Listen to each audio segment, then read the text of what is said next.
Әлемге танымал Альфа Ромео, Ауди және де Lamborghini сынды алып европалық алпауыттардың дизайнын ойлап тапқан Wolfgang Egge дәл қазір қытайлық BYD авто шеберханасында тер төгіп жүр. Бұл дегеніміз европалық стандартты қытайлық бүкіл әлемге танылмал етуге жасап жатқан жұмыстар. YouTube'дағы плей пернесін басып, дәл осындай ақпараттар төгіліп жатса, онда сіз автосүйер қауымға тап болдыңыз.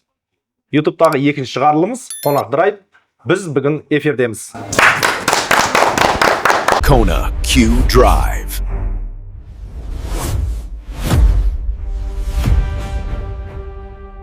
Қонақ Драйв деп атырық. Кона Арғынбек көшесінің бойында орналасқан ресто кафениясы. Мұнда бізде YouTube'дан бөлек осында келіп шақырылған қонақты жүзбе-жүз көруге және де бізді қолдауға келіп отқан тұрақты көрермендеріміз де бар. Біз дамып жатырмыз. Тұрақты демеушіміз және бас демеушіміз Карвилл автосалоны. Армандар орындалатын мекен және де жолдағы сенімді серіктестігіңіз халықтың таңдауы Триангл. Бүгінгі шығарылымда талқылайтын автокөлік ол әрине халықтың сұранысында жүрген сондай бір көлік болу керек. Ол біздің таңдауымыз бойынша, біздің білуіміз бойынша BYD Destroyer 05.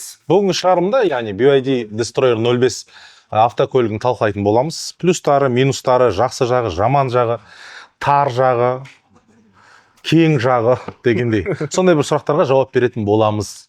Тар жағы қай жер екен? Тар жағы арты. Арты ма екен? Артқа салонда. Яғни бойдақтарға алуға кеңес бермейміз. Арт жаққа өтуге қиындау. BYD жалпы қытайлық марка ғой енді. Қытайдың Шэньчжэнь қаласында базасы орналасқан екен. Бұған дейін автокөлік шығарғанға дейін аккумулятор шығарумен, яғни автокөліктерге арналған ионный батарея дейді ғой. Сондай шығарумен айналысқан.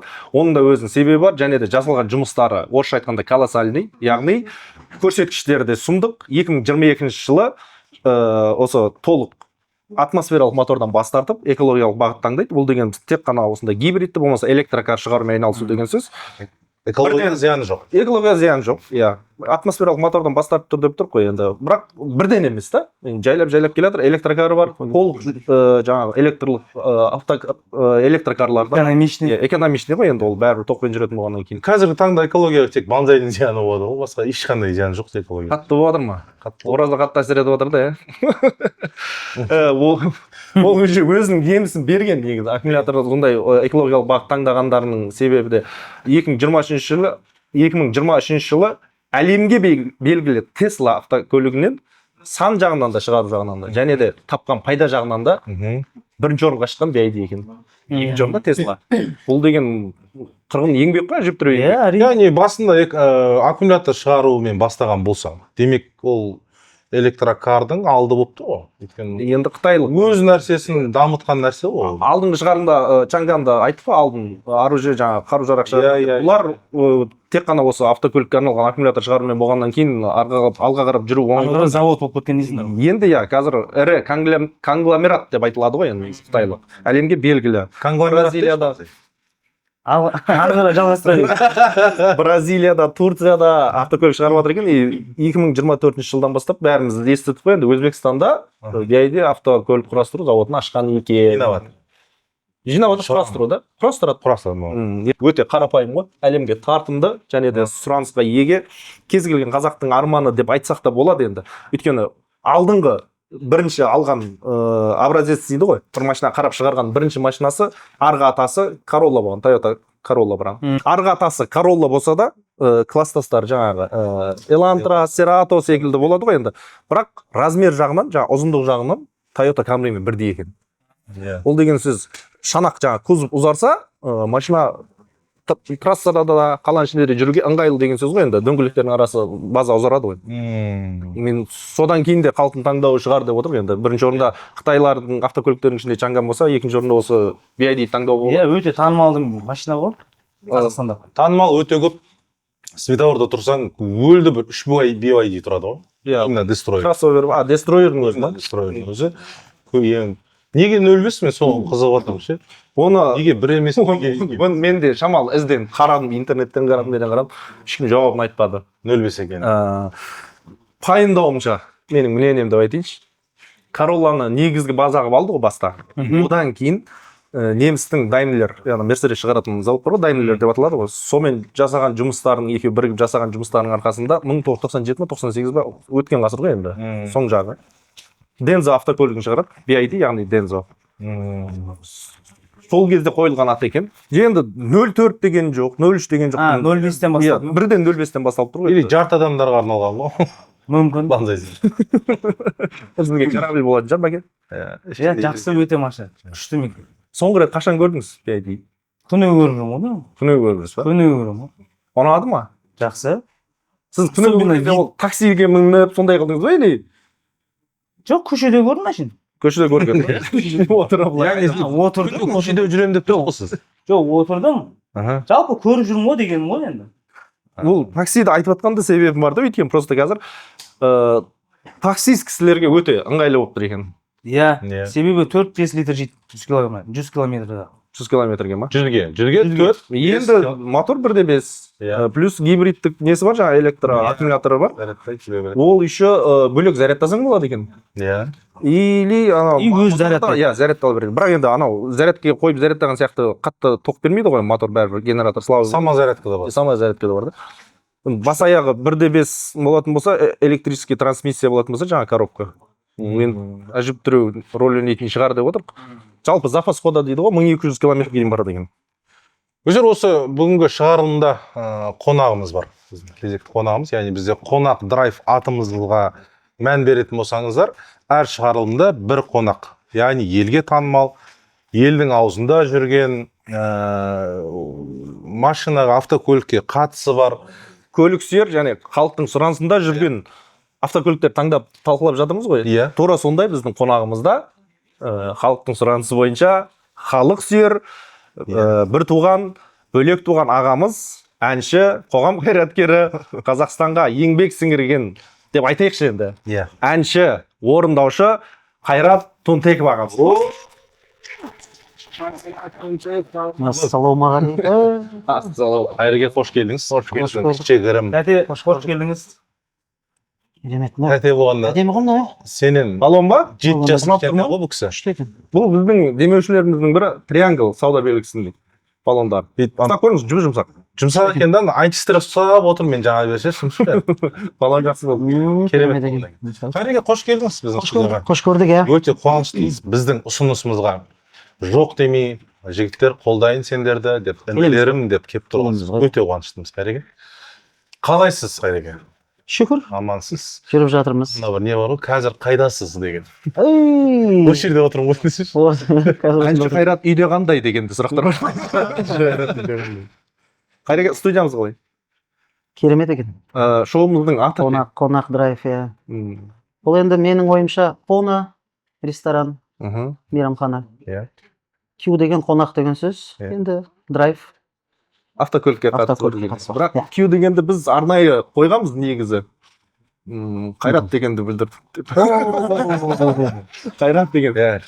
Қазір таңда Қайрекеңдер мықты. Сол мықты Қайрекеңдер. Өздерің қалайсыңдар, бәрі дұрыс па, шаршамай. Жақсы. Енді Қайреке шоуымыздың атынан да байқаған шығарсыз. Жаңағыда айтылып жатқан ақпараттардан да байқаған шығарсыз. Мұнда тек автомобиль туралы, автомобильге қатысы бар, автокөлікке қатысы бар нәрселер туралы Менде талқылау болады. историялар көп негізі. Автокөлікке байланысты. Мен кішкентай кезімнен 5 жасымнан бастап машинаға қатты қызыққанмын ғой. Осыны толығырақ айтсаңыз. Әкем скорый айдаған. Скорый болғанда кәдімгі скорыйлар емес қазіргі. Ол кезде анау УАЗ бар ғой. Буханка. Маша медеттегі. Иә, Маша медет. Жасым сол 5 жасымда. Мен 5 жасым емес, мен есімде емес. 3 жасымнан бастап алдына отырғызып алатын. Мен рөлді ұстауым соның өзі маған қызықты. Қасына шықпайтын, қасында жүретін. Әрдайым папамның ше. Сөйтем де өсе келе 3-ші класс сонда деген кезде аяқ жететіндей болады ғой. Иә. Банзай. Проблема бар ма да ғой? Аяқ жететіндей. Жетпейді ғой кезде кішкентайсың. Барып тұрып басып бүйтіп ана цепление басып бүйтіп. Ауыр болады ғой. Түскі асқа келеді обедке. Ол кезде жер үйлер ғой енді. Келеміз де кәдімгі көршілердің бала шағасы бар ғой, бәрі достарымыз, бәрі көршілер.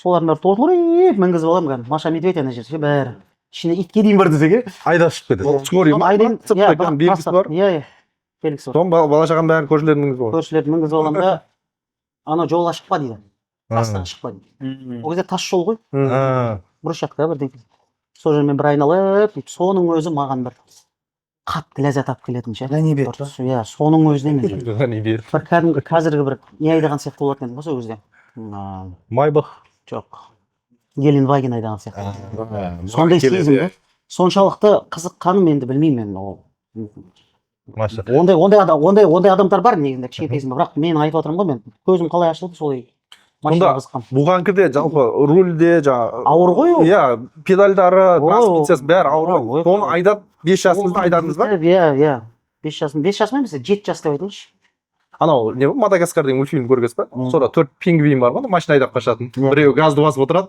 біреуі рульді бұрып отырады сол сияқты болып жаңағы көршінің балдарын жинап алып әрқайсысы айдаған жоқсыздар ма жоқ олар ол кезде машина пассажир ма олар пассажир олар иә Қайрекең жалпы мысалы халықтың арасында Қайрекеңді орындаушы деп білеміз.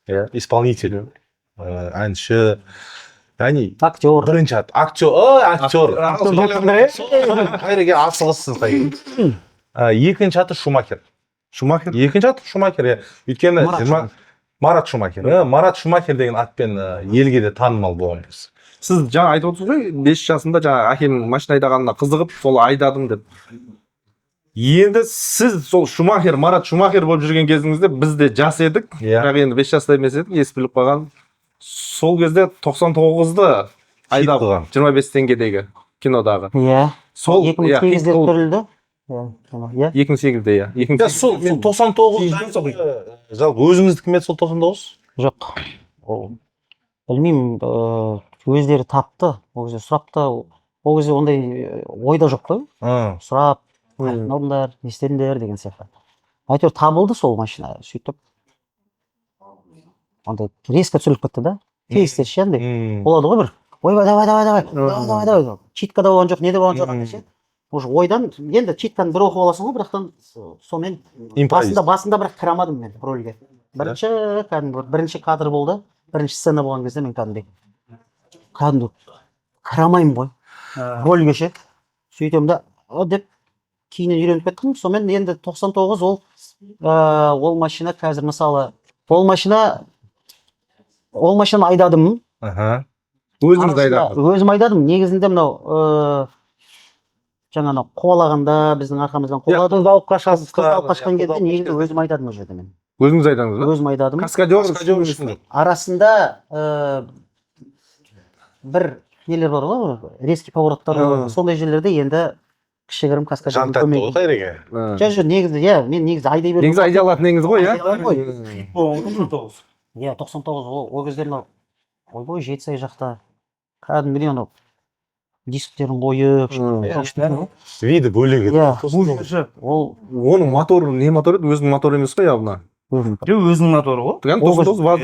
Өзінікі еді ғой. Қазір жасалып жатыр ғой. Мен осы жақында ғана TikTok-тан ба, Instagram-дан көріп қалдым. Кәдімгі 99 тұр.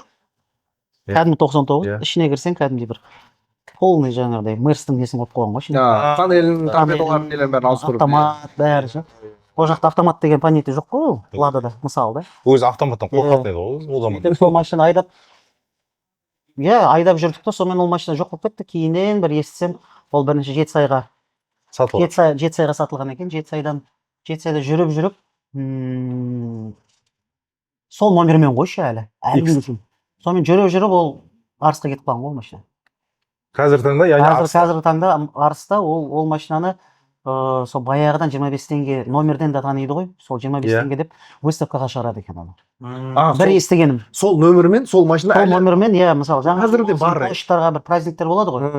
Иә. Іс-шаралар болады. Жаңағы автошоулар деймін. Автошоу емес, тек қана автошоу емес, кәдімгі жаңа жылдық нелер, концерттер қойып қояды, сол жерге бәрі машинаға суретке түседі, бүйтеді. Сондай сағынып жүрген машина. Тарихы бар ғой онда? Бар машина. Тарихы бар. Сол кезде кино түсіріліп жатқан кезде, сол киноны көрген кезіміздегі 99 бөлек 99 ғой бәрібір ол. Иә. Сондай ол 25 теңге кино кәдімгідей бір изюминкасы да деп те айтуға болады ғой сол 99-да Иә. 25-тен кейін изюминкасы. Өйткені ол мен есімде Лансермен жарысады. Иә, Mitsubishi Лансермен жарысады. Иә. 9-шы көз. Иә. Джохамен десең. Иә, жоқ. Иә, Ол жасағанбыз. Иә, ол жасағанбыз. Ол Қыздың ағасы. қыздың ағасы ойнайтын. Иә, ол Сол кезде менің ойымша ол фильм қатты атты негізінде ше ол. Негізі енді былай үлкен ақша бөлініп, ол кезде енді кино деген дамымаған ғой бізде қатты. Иә. Иә. Енді түсіре бастаған, и то сериалдар тек қана. Ондай оборудованиелер жоқ мысалы. Миллиард жинады ма сол кино? Қазір болса жиналады. Қазір болса жинады. Сондағы менің естуім бойынша сол $10,000 жетпей ақша кетті ғой. Түсіріліміне ма? Түсіріліммен. Ол сосын неге сәйкес келмейтін видео болып шықты да жаңағыдай. Оны біз форматы келмейді. Оған көрсете алмадық. Енді ол кезде бар нәрсемен Содан кейін жаңа Алматыда, басқа қалаларда, жаңа Казгүйада, сол жерден залында нелерді іліп қойып ше жаңағы. Иә, проектормен. Проекторды қойып сөйтіп көрсетіп жүрдік. Иә, ол шет жағасын білеміз, ол кезде. Одан кейін дейсіз, иә? 2008-де жалпы ол кино түсіріліп жатқан кезде мен түскенмін оның бір эпизодына. Амандасып кеткен жоқсың ба сен? Иә, Нұркен ағамызбен бір мометінде түскен мен. А, сол сен ба? Иә, сол мен ғой. Арғадың ол кезде. Ол кезде тәттім ғой. Әке сен түсіп Сүйін деп қалдым. Жоқ, бұл түсті да, бірақ көрінбеген Иә, бұл пауза. мына болды, тоқтатайық көрмеймін, кетіп қалдым. Иә, алды. Түс ба? Сіз болды. Не түсті? Тиіп кетті да. Бәкең түсті ма? Банзай братан. Бәкең енді. Сүйін деп қалдым негізі. Сен деп қалдың. Иә. Ол анау негізі жоғарыда түсіп тұрады ғой, біз сәл бойымыз ұзындау болғаннан кейін мына жерден алады ғой бізді. Көрмей ғана өзіңіз. Бұл кісіні түсірген сияқты ғой. Жүрмеңдер, Банзайға что-то не істей беріңдер ғой деп. жоқ, бұл кісіні пауза қылып қойып, бүйтіп жақындатсаң көрінеді Банзай. Сөйтіп көруге болады. Микропесчинка болып па? Иә. Ана 99 рөлге отырып көрді ғой бұл. Ана пәс қой. Көтермейді ғой. Көтеріліп. Біздің өзіміз мына жерден көріп тұрамыз ғой. Иә. Мына жер шашы көрініп тұрады да шеше. Құштар. Жарайды. Көп ойнағанмын не Керемет қой. Жақсы ойнағыз. Бұл жаңағы 99 деп айтып отырмын, алғашқы машина үйренгеніміз жаңағы бұғанкі болып, енді осы уақытқа дейін өзіңіздің собственный дейді ғой, жеке өзіңіз қанша көлігіңіз болды? Общий. Біз енді андай бір қарапайым отбасынан болғаннан кейін өзіміздің еңбегімізбен әйтеуір шүкір жаңағыдай 73 десеңіз. Еңбегімізбен қарапайым. Иә, бірінші мысалы Суперстар жеңген кезімде менің 2005 жылы мен машина енді қызыққаным соншалықты машина алғым келді. Сөйтіп Каспий деген ол кезде Каспий емес, аты Каспийский еді банктың, естеріңде ме? Енді ашылған Каспийский банк. Сол кезде шырылдап жүрдім да кәдімгідей. Енді машина керек қой. Иә. Анда Суперстар жеңіп алдым. Машина айдағым келеді, халықтан. Автобуспен жүре алмайсың. Иә, сонымен BMW, базарға барам. Ол кезде доллармен саналады. Иә. Шымкенттің базары ма? Шымкенттің базары. Ескі базар бар. Сол жерге барам, қарап жүрміз. Қарап кеттім бірінші машинаны. 92 жылғы BMW көрдім. Пятерка? Пятерка, иә.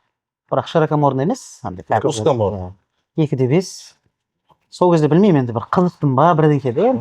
Бірінші иномаркам ғой енді. Сөйтем де дереу анаған айтып қойдық, болды қазір. Тұра тұр. Бір-екі күнде саған хабарласамыз, алып кетемін машинаны. Банкке барып, банктен сол $5,000 шығарып. Сол кезде менің өзім, сол машина әйтеуір өзіме бір бұйырған екен дегенім ғой. Сонда банктен шығарып болғанда не? Ақша кредит та? Кредит алдыңыз ба? Иә, ол кезде банк арқылы деген жоқ қой. Иә. Базар болғанда Наличка. Денежный ақша аласың да, жаңағы сонымен бар тапсырасың да, ақшаны беріп жүреді. Сол заман қайреке қазір болғанда, сөйтіп сіз машина іздеп, жаңа Суперстар жеңіп сөйтіп жүрген кезде машина іздеп жүріңіз. Карвиллаға апаратын еді. Да? Иә, Карвиллаға барасыз, кез келген автокөлігіңізді тез арада оформить етесіз, немесе наличка. Қазір де кеш емес екен ғой бірақ, Қазір қандай көлікпен жүрсіз? Мен қазір айтып өтейін қанша көлігім болған. BMW болды, содан кейін. Яғни алғашқы машина. BMW пятерка. Пятерка болды.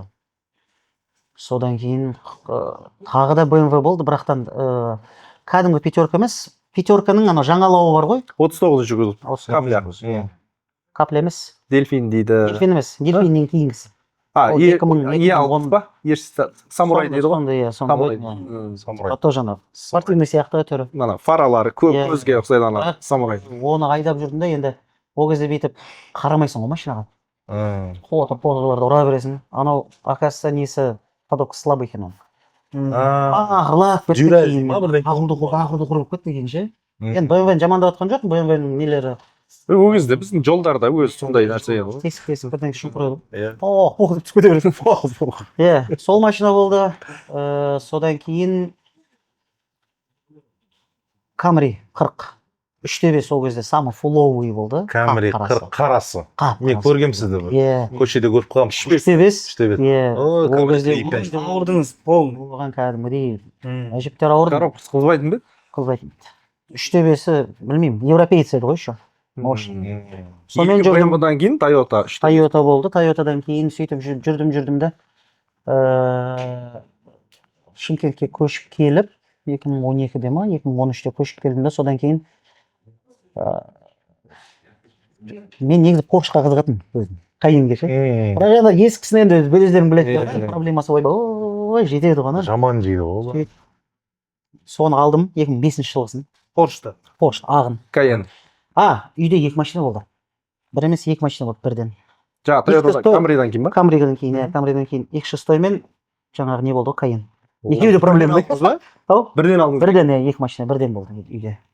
Ол кезде уже ана банк Каспий болған да кәдімгі. Ол кезде Каспий. Ол кезде енді кредит емес, ол кезде трейдинг бәрі шығып болған ғой. Наличкаға не жетсін? Тем более жаңағыдай машина. Поршпен жүрдім. Енді керемет, іші бәрі мынандай.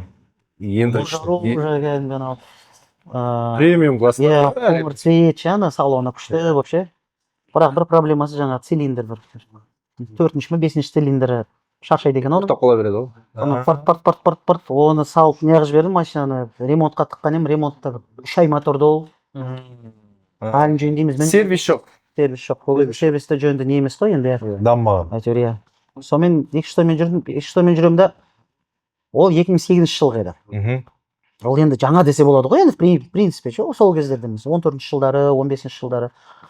Ол кезде жаңалау болып саналады ғой. Сонымен жүрмін, ол да ақ.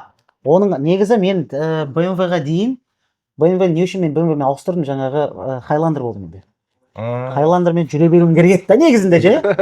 Өзім бір жерім не қылды да енді сонымен BMW-ға ауыстырып жібере салды бұдан. Эмоциональное решение болды десеңші. Қуана Highlander-ды алып ше кәдімгідей. Машина баш па кәдімгідей? Машина баш. Қай жылғы еді 200?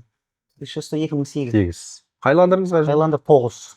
Ол бірақ анау рестайлинг емес еді да. Анаусы болды. Сәл Иә. алды тартатын ше. Растайлау.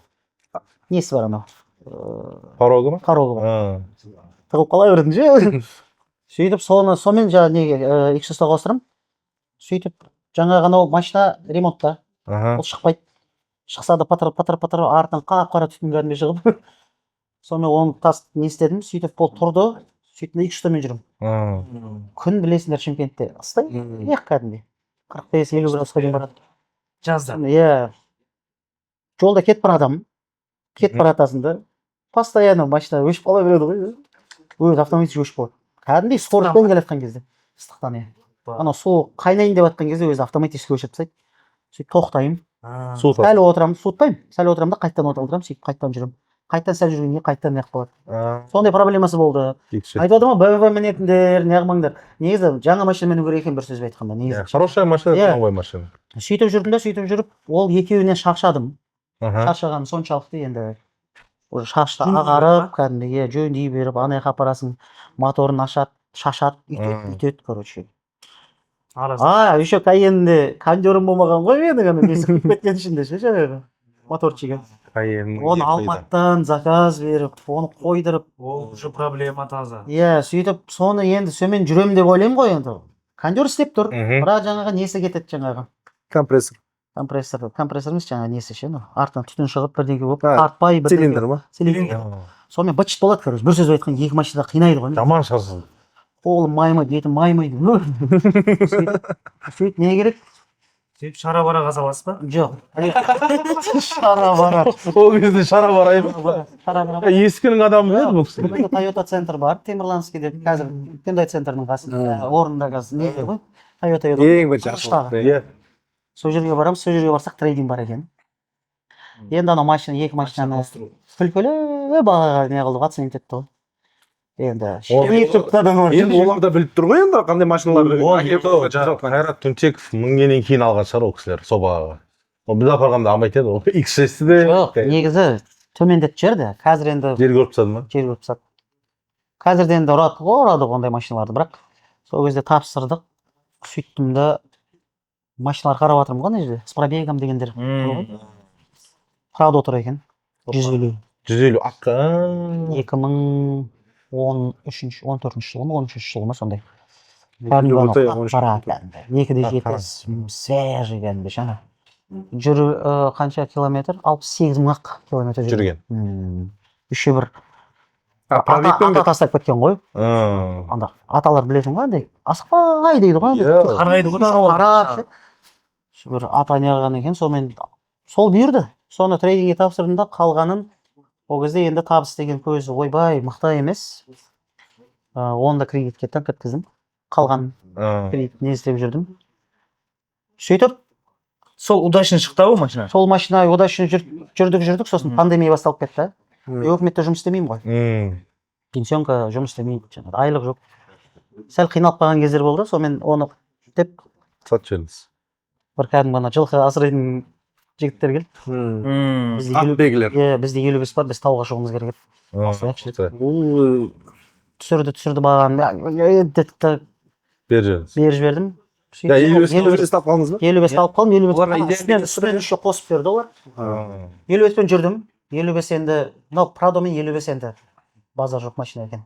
Да? Негізінде да. Япония есіл ғой. Кәдімгі отыр дейсің ба, шоңқыр дейсің ба, любой жерден жүре бер. Мен тек қана екеуінде май ауыстырып жүрдім ғой. Тойотаға келгенде Екеуінде сол колодкамен майды ауыстырдым, тек қана. Қанша жыл айдадым, мысалы 2-2 жылдан ба, 3-3 жылдан айдадым ба, мысалы да. Түрткен жоқпын ғой, ходовкасы да өлмейді екен оның ше. Сөйтіп жүріп, бір арманында машина бар еді. Оны алдында да қарап жүрдім, ол кезде қымбат тұғын. Lexus GS. 2014-15 жылдарға. АВД ол еще. Оны бүйтіп таныстарда да Алматыда біреу сатып атты, оған жағдай жетпеді. Сөйтіп мен Алла тағала өзі бір анау бірдеңе армандасаң өзі не қылады екен ғой. Алдына келіп қалады ғой. Алдына келіп қалады екен. Сөйтіп бір жігіт сап қойыпты. Колесоға кірдім ба? Осындай. Звондадым, сөйлестім. Бірінші 13 миллион деді ме, сондай деді. қай жылғы? Ау? Қай жылғы? 2014. Қазірде мініп жүрмін ғой, не? 3 жылдай болды мініп жүрген. Сөйтті да ол кішкене бір проблема соқып қалған екен, ол жас жігіт екен өзі бір. Тез тарту керек болды. Сонымен қарадым машинаны барып, бір күн қарадым, екінші күні қарадым. Сөйтіп сөйлестім. Нені уже шығарып болған, пысықпын ғой. Тойотаны уже колесо шығарып болған, шайып сатып. Ол Тойотада ол кезде көтеріліп жатқан бағасы кәдімгідей. 2015 жылғы еді менде. 55 аппақ. 10 миллион берем деп біреуге келді, біріншек. Папам алып берейін дегенім 10 миллион деді. Давай дедім. Сосын ана жаққа түсірдім. Қайта барам, түсірсей. Сонымен өйтіп 11,5 миллион қалдым ғой. Lexus-то, Қазір сонымен жүрсің? Қазір. Сол ар жағынан жаңағы 1,5 миллионды өйтіп жинап беріп. 55-ке барды. Жоқ, 55 бөлек сатқан. 10 миллионға сатып жібердім. Сөйтіп қазір мен Lexuspен жүрмін. Енді андай мықты машина міндім деп айта алмаймын. Жоқ, мықты машина міндім дегенде сіз жаңағы ерлік істегенсіз ғой. Екі немісті асырау, Поршта неміс қой негізі. Қайында? Америка. Жоқ, енді негізі. Негізі бірге. Немістер ғой, BMW-да. Volkswagen-мен бір заводта шығару. BMW екеуін асырау, тем более Lexus-ты анау несі қыз. Налогы да бар, налогына жетіп алған бұрын жаңағы 5 цилиндр ұйықтап қала береді. Анау несі қызып кете береді. Жөндей бересің. Иә. В общем, S102 ғой, әр машинаның негізі көре білесің ғой негізінде ше. Көре біліп. Кемшіліксіз машина ол машина емес қой. Жоқ. Мен әлі жаңа машинаға әлі мінбегенмін. Салоннан деген сияқты. Негізі ең совет та негізінде. Ой адамға негізінде жаңа машина алған дұрыс екен да оны. Сен 2 Жаңа жыл машина 3 жыл алған, иә. айдайсың да оны, ше спокойно. Иә. Ол сенің мазаңды алмайды, ертең істемейді. Жаңа машина. егер сіздің алдыңызда кейбір адамдар болады ғой, жаңағыдай, ол да айтады, новый машина салоннан алған дұрыс деп ше, ол кісі де айтады. Бірақ мен де сондаймын.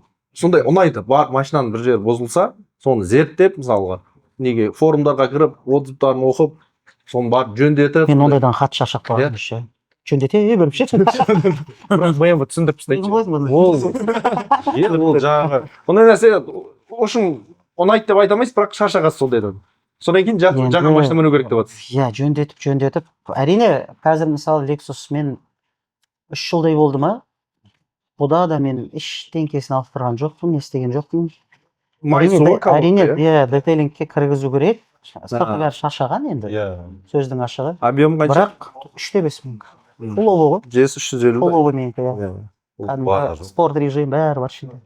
Қыста қиналмайсың ғой. Пәстемесең асты ше. Қыста қиналмайсың, 4-еуі де. 60-қа дейін істеп тұрады да, 60-тан кейін өшеді. Қайреке, бүгінгі шығарылымда біз Қытай автопромы, яғни халықтың аузында жүрген машина, жаңа айтқанымыз BYD Destroyer 05 деген машина талқылап жатырмыз.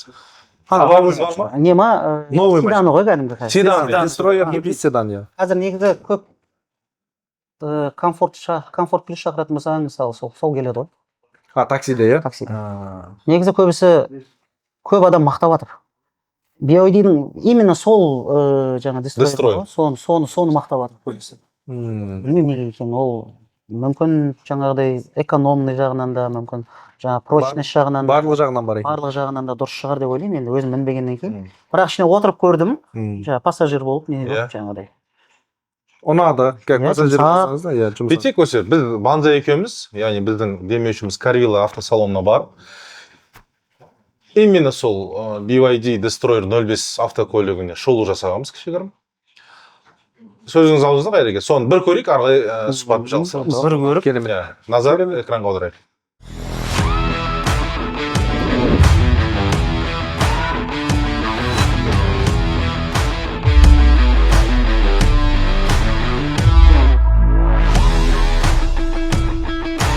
Kona Q Drive.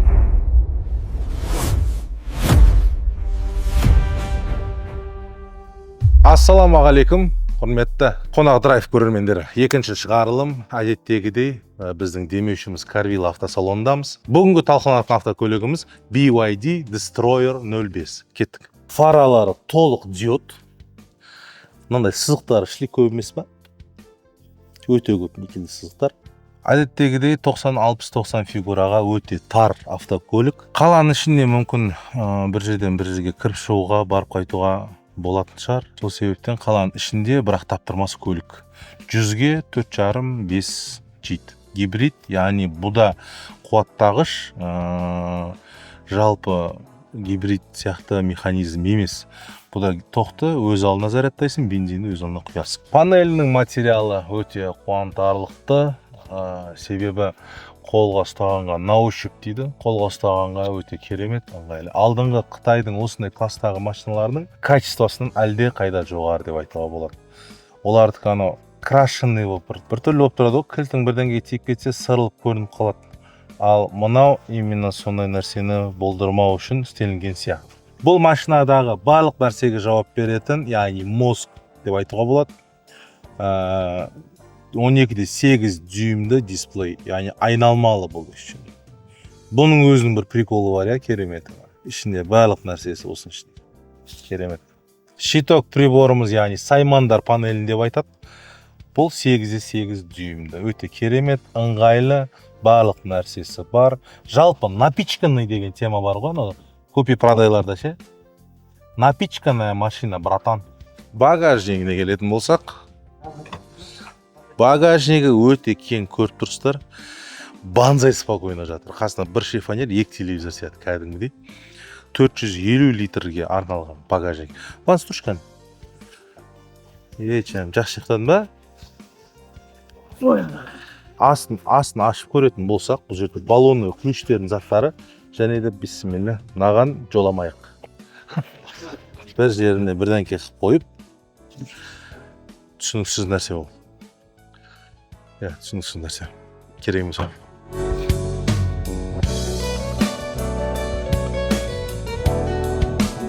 BYD Destroyer 05 Қазақстандағы танымал гибридті седан. Бұл дегеніміз 60-қа дейін тоқпен жүреді, ары қарай күрішпен жүреді. Ойлаш, Carvilla автосалонында BYD машинасын алсан, сыйлыққа 25 килограмм күріш берсе, 2 вагонда тамақ сейсің и заправиться етіп жүре бересің. Екінші кемшілігі, багажник үлкен болғанмен артқы орындықта орын аздық ету мүмкін. Яғни мысалы 4 ұзын жігіттер, ірі жігіттер мінсе, артыңғы сиденияға отқан 2 жігіт симай қалу мүмкін. Келесі кемшілігі бұл шумоизоляция. Яғни жоғары жылдамдықта шумоизоляциясы өте әлсіздеу. Машинамен кетіп бара жатқан кезде қасындағы машинадағы әңгімелерді әшейін тыңдап отыра бересің ғой. Смело, өсек ары бері. Шумоизоляция өте төмен деңгейде жасалған. Соңғы кемшілігі бұл зарядка. Зарядкасы өте баяу зарядтайды, яғни толық зарядтау үшін 3 сағаттан астам уақыт алады. Ол дегеніміз кәдімгідей 3 сағатта біраз жерге барып, біраз тірлік бітіріп тастауға болады негізі. Сол үшін сәл ыңғайсыздық тудыруы мүмкін адамдарға. Жалпы машина өте керемет, плавный, рулі жеңіл, жесткилау. Жесткий, кімге жесткий ұнайды, бұл машина соларға арналған. Жесткий бар. Сол маған жалпы негізі минустары болса да машина ұнады. Сіздермен болған эксперт.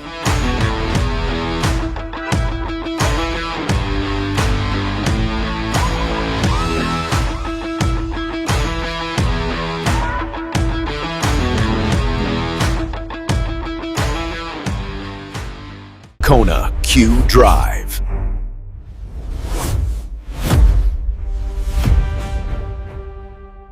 Қысқа нұсқа толық информация, бар информациямыз осы. Біз енді жаңа эксперт емеспіз ғой, жаңа просто тұтынушы ретінде барып көрдік та. Жоқ, мен де эксперт емеспін, бірақ енді Қытайдың машинасын әлі мінбегеннен кейін білмейсің ғой.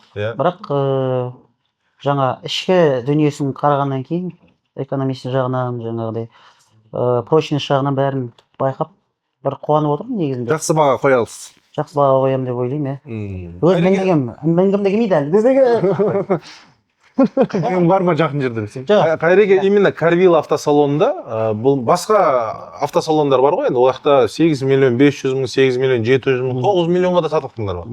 Бірақ именно Carvilla'да бұл 8 миллионға алып кетуге болады. Сондай 8 миллион. Бағасы 8 миллион. Ыңғайлы, жаңағыдай экономичный, экологичный, плюс жаңа біздің демеушілеріміздің ұсынысы бойынша, жаңа нарықтағы ең төмен баға. Наличка алатын болсаңыз да 8 миллион, кредитке барып, жаңағыдай енді амал болмай армандаған машинаңыз мінгіңіз келіп тұрса, оны да қарастырып береді екен да. 8 миллион теңге енді былай қарап тұрсаңыз, Кобальт үстінде 1-2 миллион теңгесі бар Кобальт қой енді. Иә. Кобальтты қайда жатыр? Жалпы өзіңіз машинада кетіп бара жатыр ой болды, машина ауыстыруым, жаңа Lexus GS ауыстыруым керек еді, мынандай машина алу керек еді деген бір ой бар. Мен негізінде машинамен бір түрлі көрінетін шығар, негізі машина дегенде ол да бір шындай дейін бір жаны бар сияқты. Жаны бар. Өйткені мен машинада кетіп бара жатамын да сәл бір кейде нервничать қандай ызаланып кетесің ғой бір. Қандай жынданып кетесің де ауыстыру керек деп қаласың да, сонымен қайтадан бүйтіп ойланып қаламын ше. Жаңа мен сипалап қоясың деп ше. Енді бұрынғының аты ғой қазіргі астымызда мініп жүрген, қалай жерге апарып әкеліп жүрген.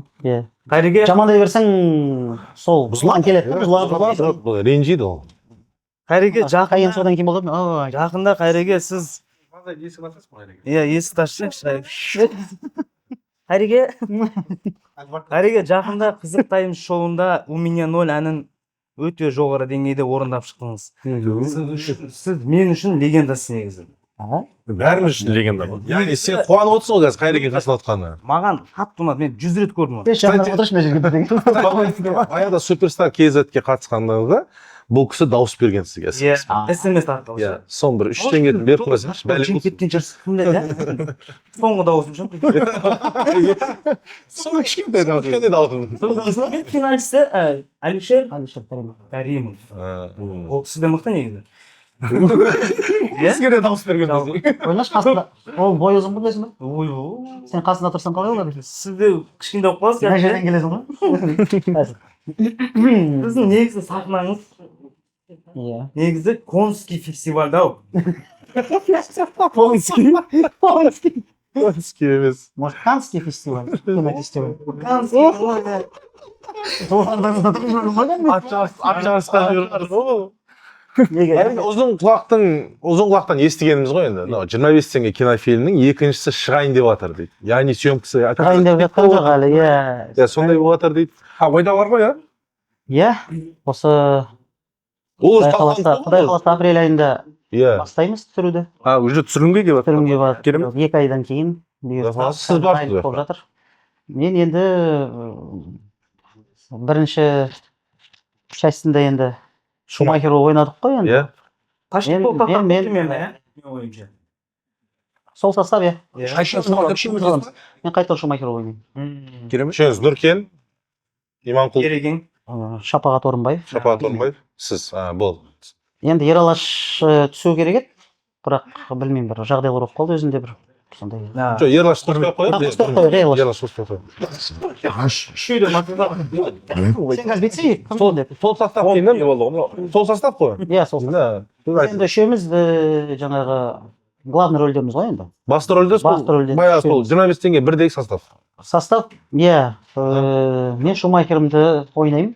Шумахердің ойнайсыз. Сол 99 болады. Ничего. Енді ол 99 демесек те енді мүмкін сол 99 болып қалар. Деген бір ойымыз бар. Енді жаңағы бар болып тұратын болса Көрсетуге болады негізі, иә? 99 да? 99. Негізі 99 көп қой. Иә. Бірақ ол 99-ды шығаратын болсақ, енді ол легенда 99 ғой. Сол өзін шығарса Иә, сол апрель айында 20-сынан бастап осы Шымкент қаласында түсірілім басталады. Тек қана Шымкент қаласында түсіріледі. Енді фильмнің өзіне келетін болсақ, бұл жерде экшені өте көп, Экшн. комедия болады. Экшен өте көп. Ішінде машиналар жарылады, аударылады, бір-бірін қуалайды, төбелес, біз де төбелесеміз ішінде. Каскадерство ашин десеңізші. Бандиттермен кәдімгідей бәрімен каскадерлар қазір бізді дайындайды енді төбелеске. Бізге де ударлар тиеді енді жақсылап. Керемет туынды болады Иә. деп сенеміз негізі. Бізде өте қатты сенімдеміз. Енді бұл фильм бірінші частьта шыққан кезде, бірінші сериясы шыққан кезде ол кезде мен мысалы бір история бар кішкене. Айтып берсінші. Ол кезде енді мына кішкентай балдарға дейін көрді ғой. Иә. Үйлерінде мына компьютерлер бар, анау құйрығы бар компьютер ше. Баяғы Counter-Strike ойнайтын. Банзай дейді әлі бар ғой. Артымнан да бүйтіп. Иә. Ана телевизорда болатын еді. Мышка шариковый. Иә. Сол бір не есіне түсіп кетті да. Ол кезде сол түсіріліп болғаннан кейін кәдімгі дисктерге, ютубқа бәріне шығып кетті ол. Иә. Сөйтіп Ақтауға бір гастрольмен барамын. Бір үйге қонаққа шақырады. Барып қалсам, кішкентай бала, 6 жаста ма, 5 жаста ма, жүгіре ұшып алдымнан кәдімгі ше. Мара Шумахер, Қайратты танымайды да, Мара Шумахер. Иә. Сөйтіп қасында бүйтіп тұрған енді қызық оларға. Олар қазір мысалы қара 5 жаста болатын болса, 17 жыл өтіп кетті ма? Иә. 22-23 жасар балалар олар киноға барады мысалы ше. Иә. Олардың бәрі бар. Сол кезде жүгіріп барып жаңағы нені ютубта ашып қарасаңшы деп анайды көрсетіп мақтанып сөйтіп неғып кетті. Сол есіме түсіп кетті да бір. Сол кезде қазір сол көргендер қазір 22-де бізбен қатарлар бар мысалы. Бізбен қатарлар бар. Біздің өзімізде бармыз ғой. Бізден үлкендер бар көргендеріміз. 1-2 жас, 3 жас, 4 жас, 5 жас үлкендер. Меніңше бұл киноны 17 жылдан кейін қайта жаңғыртып сол меніңше күтуде деп ойлаймын халық. Енді қарасаңыз, кинотеатрға салатын уақыт келді ғой. Иә, кинотеатрға шығады. Сол болып тұр ғой. Енді бюджетін бәрін бүйтіп асып-тасып, мен естігенімді айтпай қойын. Ол бәрі неде қалсын? Иә. Сыр болып қалсын. Бірақ жақсы не бөлініп жатыр. жағдай бар десең, иә, құдай қаласа. актер штафтың бәрі керемет. Мынау неудержимыда мысалы біздегі намат деген каскадерлық бар ғой біздегі Қазақстан. Олар енді әлемдік Голливуд, Болливуд сол жақтан жұмыс істейді ғой, постановка қояды. Неудержимыда түскен жігіттер бар. Әлемдік топ 3-ға кіреді. Сол каскадерлар біздің фильмде түседі бұйырса. Солар Сильвестр Сталлоне самолетті төбелесетін қойған. Иә, самолетті төбелесетін. Қанекең деген, Қанат деген. Жалпы бюджетный кино бойынша. Мұратымыз бар. Солар қосылып жатыр. Мысалы да енді айтып жатқаным бұл қазір енді асып тасып бүйтіп айтуға да не емес. Түсірілім барысында енді дайын болған кезде, фильм шыққан кезде бәрі бар. Иә, куә боламыз, құдай қаласа. Ниет солай дейсіз ғой. Біз енді Қайреке сізге сәттіліктен басқа ештеңе тілей алмаймыз. Бірақ бізде осы екінші шығарылым қонақ драйв. Екінші шығарылым болса да біз өзіміз кішігірім рубрика істеп алғанбыз ішінен. Осында отқан жүргізушілерді қандай машинаға ұқсайды деген бір сұрағымыз бар. Осы төңірегінде. Үшеуміз үш түрліміз ғой. Үшеуміз түрліміз ғой. Айғаныңыз ғой, иә? Бірінші Бандай. Сен жоқ, Бандайда соңынан. Соңынан. Мәкең, қандай машинаға ұқсайды? Барынша тартып отырмын қайда. Мен примерно джипқа теңейтін едім, оның ішінде Chevrolet Tahoe дегендер бар ғой. Американский Tahoe, иә. Suburban. Сосын Suburban бар. Сосын GMC. Escalade бар. Escalade келеді. Деликаға келмей ма? Далика түрге болайын. Тағы да қазір. Рахмет, Қайреке, күшті. Сосын не бар ғой? Пазик ше, пазик. Тойотаның Sequoia-ның несі? Тундра. Багажник бар. Тундра. Пикап. Тундраға келесің ғой. Тундра, иә? Жаңа онда Suburban, Tahoe'ны тастас. Иә, олар да ғой. Иә, Тундра деп қалдырамыз. Мен ше, Қайреке. Бүйтіп отырайын да. Сақал бар қандай машина бар еді?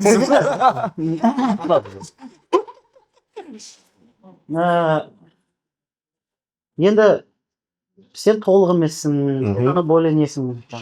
Артта емеспін. Артта емессің. Үлкен емеспін, кішкентай да емеспін. Стандартпын ғой. Седандардан ғой. Седандардан емес. Негізі өзі отырса да жарасатын машина негізі Гелендвагенге келеді. Ой, Қайреке. Бетінде бар ғой мынау. Қайреке бірден көріп қойды. Бруталист береді деп айтсаңшы. Бруталист мынау. Бірақ жолдас боларым. Уазик деген өзі. Ваген. Жоқ, Гелендваген жарайды енді көп қатты айтып қойдың ба? Қатты, жаман қатты айтып қойды. Ол енді бір-екі күн Жаңа Suburban деген. ол нақ қой, ол нақты Suburban болсын. Audi C4-ға келмей ма? Жоқ, келеді. Audi C4 көк цветтер болады ғой. Салоны да көк ше. Селедка. Селедка келеді? Селедка. Болмайды. Селедка Audi C4-ға келеді. Сосын 99-ға сәл келеді деген. 3-4 жыл бұрынғы түрім келеді 99-ға. Сосын анау Джим Керридің ана киносы бар ғой, тупее дегендей. Содағы мініп жүретін машиналар бар ғой. Мура келеді. Мура келеді. Күшік қып істеп. Бұл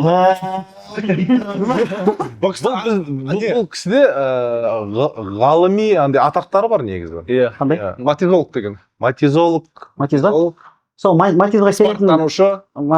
Матизға келетін сол машина бар негізінде. Тико. Білесіңдер ма қандай? Атбегі. Олар понятно ғой. Пиканто, Kia. Екі орындығы бар, Мерс бар ғой, білесіңдер ма? Смарт па? Мерседес смарт. Тура өзі. Азғантай машина ғой бұл. Азғантай. Даже андай бар ғой, қазір машиналар шықты ғой. Электрокарлар ма? Реноның нелер шықты ғой, сол кішкентай машина ше.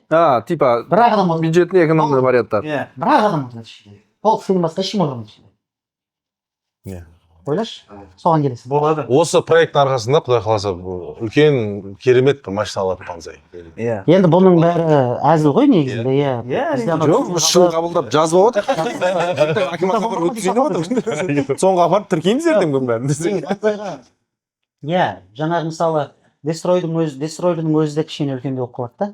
Панзай, Бірақ күшті екен. Электропакет бәрі не ғой? Иә. жылыстап, Функциясын бәрі электрический. Механический нәрсе.